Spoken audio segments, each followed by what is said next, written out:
अस्सलाम वालेकुम दोस्तों जब भी फ्रूट ख़रीदना लगो किसी भी रेडी वाले से तो इस बात का ख्याल रखा करें कि वो जो तौल कर शापर में डाल के देते हैं ना, तो वो शापर अच्छी तरह चेक कर लिया करें।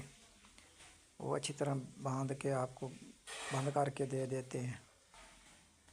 तो जो चीज़ आपने ली होती है ना, वो ओरिजिनल चीज़ वो वही वाली नहीं देते, वो चेंज कर लेते हैं शापर को, दूसरा शापर आपको दे देते हैं। तो लिहाजा इस चीज़ का ख्याल रखना है, कहीं ऐसा ना हो कि घर जाकर जब आप घर पहुँचें, जब आप इसको खोलें तो आपको